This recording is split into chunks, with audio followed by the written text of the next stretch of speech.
एक जगह पर 150 लोग मरे थे, पर सरकार ने सुधार नहीं किया था। कोई लड़ाई में जितने लोग नहीं मरते, कोई कोविड में जितने लोग नहीं मरते, रोड एक्सीडेंट में 1.5 लाख लोग मर रहे हैं और मरने वाले लोगों में 18 से 45 वयोवर्ग के 65% लोग हैं। जहां 2 बार एक्सीडेंट हुआ ऐसा ब्लैक स्पॉट होगा हमारा आरोप और चीफ इंजीनियर 50 करोड़ रुपए का काम तुरंत उसको इंप्रूव करने के लिए खर्चा करेगा। अध्यक्ष महाराज, अभी तो गाड़ियों में इतना सुधार हो रहा, मैं बाद में बताने वाला हूं उसके बारे में, पर एक बात जरूर है कि रोड इंजीनियरिंग के साथ एजुकेशन की भी बहुत जरूरत है। रूल्स ऑफ द रोड, कानून के प्रति सम्मान भी नहीं और डर भी नहीं। मैं अपने स्टूडेंट लीडर जब था यूनिवर्सिटी का, तो मुझे याद है, मुझे बताते हुए शर्म आ रही है कि मैं स्टूडेंट यूनियन के चेयरमैन का चुनाव लड़ रहा था, तो पैसे नहीं रहते थे, पेट्रोल नहीं, डीजल नहीं, गाड़ी नहीं, तो एक स्कूटर थी, विजय स्कूटर। तो मैं बोलता था 4 दोस्तों को, चौथा जरा ठीक से बैठ, वो टायर पे बैठ और नंबर प्लेट पे हाथ रख। अब जो चलाता था तो पुलिस वाला शिट्टी मार रहा था, नंबर ही नहीं मिलता था, हम चले जाते। अब मुझे वो दिन याद हो रहा है कि हम क्या गलती कर रहे थे। अब आज स्थिति ऐसी हो गई है कि आज भी लोग ग्रीन सिग्नल, रेड सिग्नल कोई पालन ही नहीं करते। और मैंने आपके अध्यक्षता में एक कमेटी निकाली है, हर मेंबर ऑफ पार्लियामेंट उसका अध्यक्ष होगा जिले में, कलेक्टर उसका बोर्ड सचिव होगा। और हमारे यहाँ महाराष्ट्र में, मैंने एक बार महाराष्ट्र में एक्सीडेंट को मराठी में अपघात कहते हैं। ये जो सुप्रिया जी बैठी है, ये पुणे कोल्हापुर रोड पर एक जयसिंहपुर बाईपास था, मैं मंत्री था, एक जगह पर 150 लोग मरे थे, पर सरकार ने सुधार नहीं किया था। और इसलिए हमने इस प्रकार से, जो आपके जिले में, आपके कॉन्स्टिट्यूंसी में जितने एक्सीडेंट होते हैं, आप चिंता करो, आप विजिट करो, आप कलेक्टर को, एसपी को, कमिश्नर सब आपके कमेटी में, उनको बुलाओ, कारपोरेशन को, एनएच को, स्टेट पीडब्ल्यू नोटिस दो कि यहां लोग मरे, अगले बार कोई मरेगा तो आप जिम्मेदार होंगे, इसको सुधारो। और ऐसे कैसे नहीं सुधारते? आरटीओ को बुलाओ। आरटीओ वाले मेरे से बहुत नाराज है, क्योंकि मैंने आरटीओ की 18 सेवाएं डिजिटलाइज कर दी, आरटीओ में जाने की जरूरत ही नहीं। पर इस बात में उनको बुलाइए, और आप उस कमेटी के अध्यक्ष हैं, हर महीने में मीटिंग करें। मेरे ये राज्यसभा के सदस्य डॉक्टर महात्मे, पद्मश्री मिली है उनको, वो कैटरैक्ट में उन्होंने रिकॉर्ड ऑपरेशन बहुत अच्छे हैं। मैंने उनको कार्याध्यक्ष बना दिया, मुझे समय नहीं मिलता।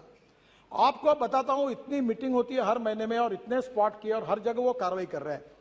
मैं आप सबको हाथ जोड़कर अनुरोध करता हूं, कोई लड़ाई में जितने लोग नहीं मरते, कोई कोविड में जितने लोग नहीं मरते, रोड एक्सीडेंट में 1.5 लाख लोग मर रहे हैं और मरने वाले लोगों में 18 से 45 वयोवर्ग के 65% लोग हैं, यंग लड़के हैं। परसों में हमारा एक्सीडेंट हुआ, मुझे बताते हुए दुख हो रहा है, इनको मालूम होगा। एक गाड़ी में वर्धा के रामदास तड़स यहां बैठे एक मेंबर ऑफ पार्लियामेंट, इनके कॉन्स्टिट्यूंसी में, इनके गांव के ढाबे में गए, वहां खाना खाया, और वहां से आते समय 140 किलोमीटर के स्पीड से 7 बच्चे एमबीबीएस पार्ट 1 के होशियार लड़के, पूरी गाड़ी अंदर गई और 7 के 7 मर गए। मैं आपसे अनुरोध करता हूं कि इसके बारे में जनता के सहयोग के बिना, लोगों के सहयोग के बिना और लोक प्रतिनिधियों के सहयोग के बिना यह मामला नहीं निपटा जा सकता। केवल कितना भी फाइन बढ़ाया, नया मोटर व्हीकल एक्ट आप सबके सहयोग से मंजूर हुआ, कार्रवाई कर रहे हैं, पर मेरा आपसे अनुरोध है कि आने वाले समय में एक्सीडेंट को रोकने के लिए आप सबका सहयोग चाहिए। आपके जिले के, आप अभी परसों मैंने जवाब में कहा था कि हमारे यहाँ भी ये ब्यूरोक्रेटिक सिस्टम ऐसी होती है कि वो एक्सीडेंट का ब्लैक स्पॉट है, फिर सेंट्रल ऑफिस को भेजो। मैंने कहा नथिंग डूइंग।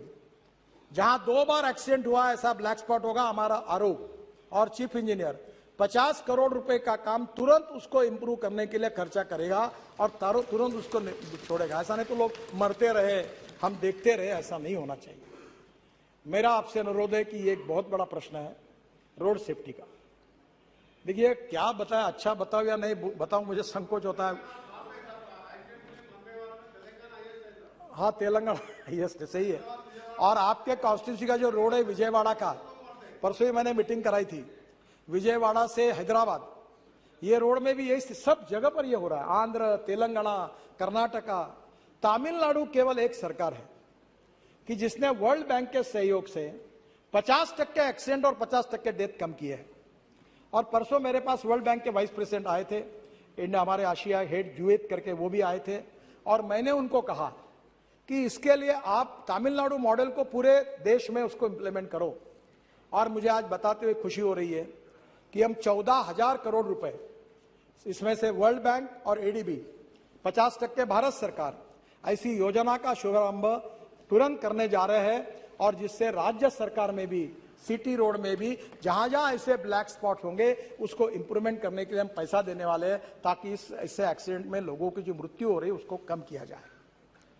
मैं भी भुगत भोगी हूं, मेरा पैर 4 जगह टूटा है पुलिस प्रोटेक्शन में, और इसलिए मैं आपको फिर से अनुरोध करता हूं, जो सरकार में मंत्री वो पहला काम करे, अपने ड्राइवर का आके जांच ले। कैटरैक्ट निकलता है, मैं महाराष्ट्र में मंत्री था तो अनेक ड्राइवर कैटरैक्ट वाले निकले 40%। एक केंद्र सरकार में एक मंत्री थे, उनका ड्राइवर एक आंखों से अंधा ही था, ऐसी गाड़ी चला रहा था। और एक मुख्यमंत्री थे, उन्होंने मुझे बताया, नाम नहीं बताता आपको, मेरा ड्राइवर दोनों आंखों से अंधा था और आवाज पे गाड़ी चला रहा था।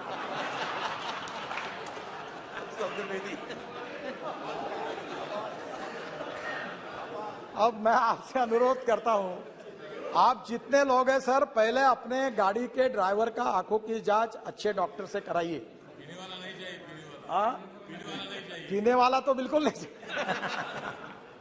और इसलिए मुझे लगता है कि आपके सपोर्ट के बिना, आपके अवेयरनेस के बिना नहीं होगा। और ये जो तमिलनाडु का सक्सेस मॉडल है, इसके आधार पर इंजीनियरिंग, एजुकेशन, इमरजेंसी, और उसके साथ साथ हमारे लिए सबसे इंपॉर्टेंट चीज है कि हम लोग जो लॉ बना रहे हैं उसका इम्प्लीमेंटेशन। ये चारों बातों के आधार पर अगर वर्ल्ड बैंक का भी सहयोग मिल रहा है तो हम लोग हिंदुस्तान में, कहीं कहा जाता है, मैं भी कभी सवाल नहीं करता हूं, मैं कभी पत्रकार मुझे बहुत आड़े टेढ़े सवाल करते हैं, मैं पूछता हूं, आप में से कितने लोग ऐसे जो आरटीओ ऑफिस में जाके ड्राइविंग की टेस्ट देके जिन्होंने लाइसेंस लाया, बताओ, हाथ ऊपर करो। मैं आपको ये सवाल नहीं पूछूंगा कि आप कितने लोगों को जिन्होंने आरटीओ ऑफिस में जाकर ड्राइविंग की टेस्ट देके लाइसेंस मिलाया। शायद सब लोग हाथ ऊपर कर नहीं पाएंगे। मैं आपको एम्ब्रोसिंग क्वेश्चन नहीं लाता सर। ये अध्यक्ष महाराज, ये स्थिति है कि वर्ल्ड में इस बात की चर्चा होती है कि जिस देश में सबसे आसानी से लाइसेंस मिलता है, ऐसा कोई देश है तो हिंदुस्तान है। और हमारे इस लाइसेंस को वो मानते नहीं। इसलिए आने वाले समय में इस विषय में आपके स्टेट गवर्नमेंट में भी आप जरूर सहयोग करिए, यही मैं आपसे अनुरोध करूंगा।